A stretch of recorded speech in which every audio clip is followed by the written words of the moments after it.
Hey everybody, how you doing out there? It is Mr. Bookman and I will be reading Homeless, a Christmas Story, written by Ryan J.Dowd and illustrated by Bradley H. Clark. Oops. Sorry about that. Please enjoy, people.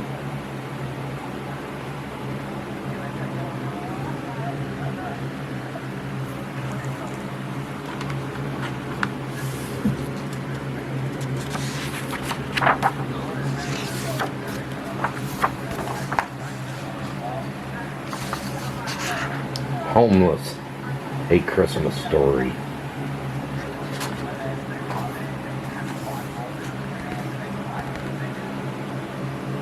Winter crisp darkness settled over the large brick homeless shelter.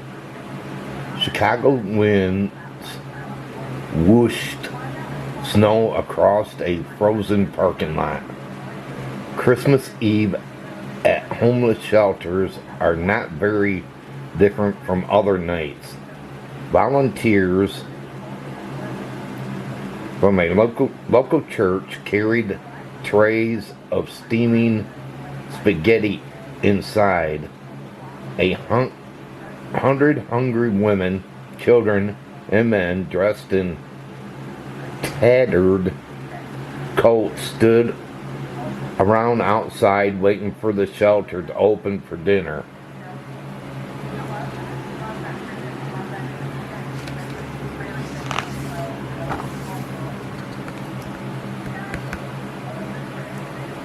Nearby, a lone man scuffled toward the shelter slowly, careful over an ice sidewalk.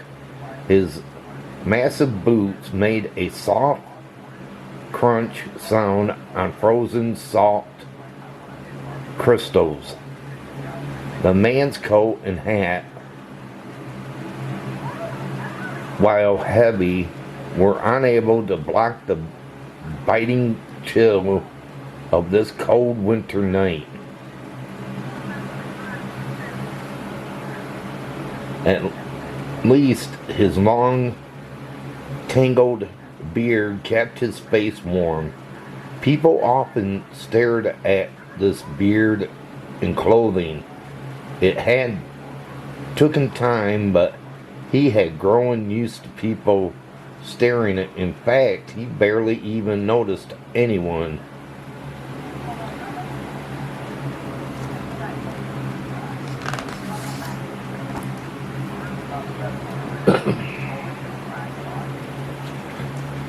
The man reached the shelter. He dropped a black garbage bag in the snow. No one noticed. A man carrying a garbage bag of belongings is a common sight of at a homeless shelter. A woman in a coat 4 sizes too large smiled at the man and offered a broken candy cane. He politely declined, rubbing his hands together to keep warm. Finally, the door at the shelter opened, and everyone formed a line to go inside. The line moved like molasses. Some people had lost their shelter ID cards. Others paused for a weary staff member to wave a metal detector at their overstuffed pockets. The man with the heavy coat and long beard waited patiently. When it was his turn, the staff member greeted him by name and welcomed him in with a tired smile and sincere Merry Christmas.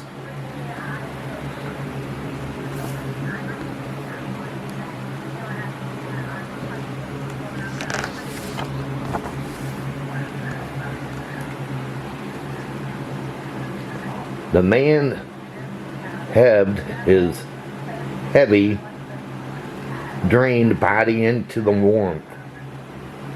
His thick boots tracked dirty snow inside. Fluorescent lights buzzed overhead, casting harsh light into rows of tables stuffed into the room. Different smells, some pleasant, others not, filled the air. Sugary, buttery cookies and strong black coffee were the strongest.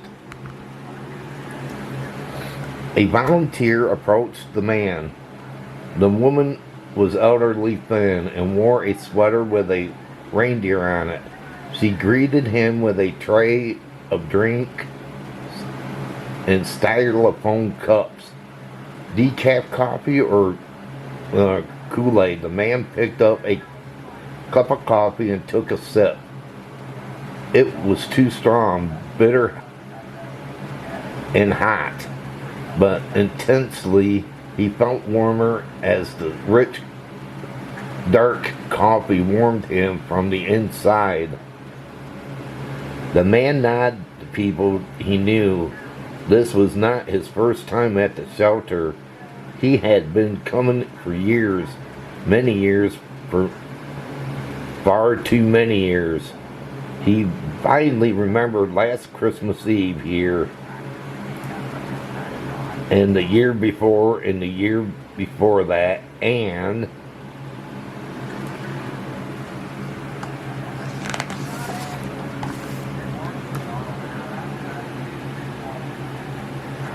the person in charge of the shelter spotted the man from across the room and hurried over. She knew that whenever he showed up,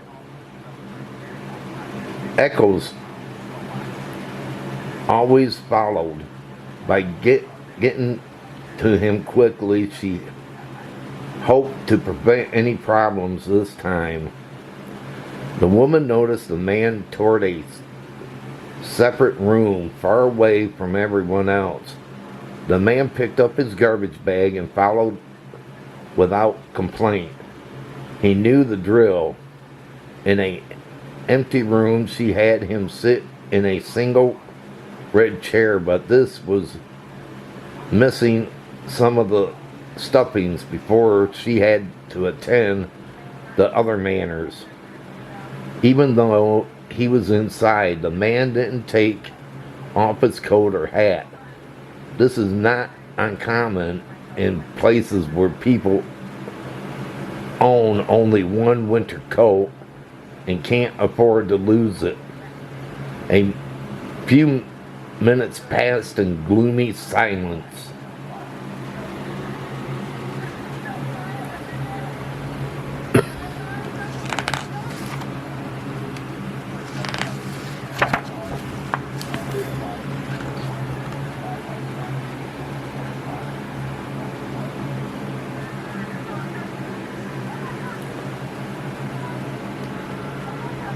A young girl about 5 years old with curly hair and brown eyes wandered into the room by herself. She was eating a cookie shaped like a Christmas tree decorated with thick green frosting.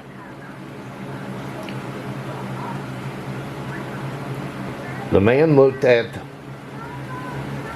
at the little girl, expecting to see fear in her eyes. Children were often afraid of him. Children living in homeless shelters, though, grew comfortable around strangers because of the thousands of volunteers. The little girl, green frosting squishing between her fingers, walked right up to the man. She noticed that he had a sorrowful look on his face. As much time as he had spent in homeless shelters, seeing children living in them still made him sad. It was clear to the girl that the man was trying to hide his feelings from everyone. She understood what that was like.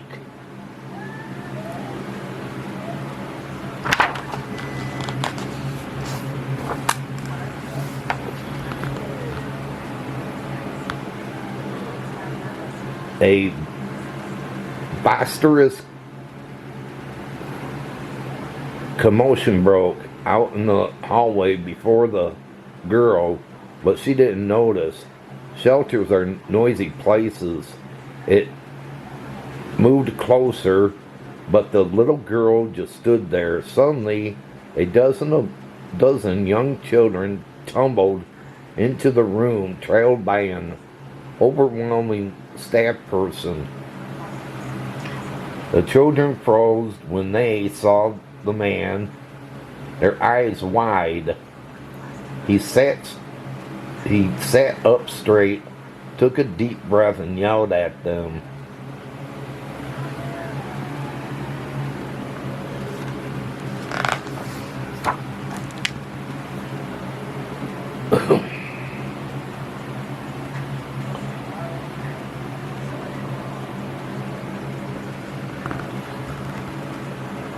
Ho, ho, ho, Merry Christmas. A little brown-haired girl crawled in onto the man's lap. Presents wrapped in shimmering paper with colorful bowls filled with garbage bags. The other children giggled, scrambling to form a line. Looking at the man, the little girl asked, "What do you want for Christmas?" He was silent. He imagined a world without homeless, a world without shelters, a world where every person had a home. A smile slowly spread across the little girl's face as she understood. Me too, that's what I want. Too, Santa.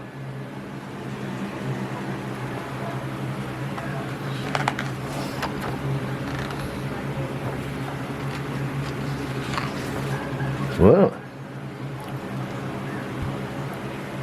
wasn't that a cute story? The man was Santa.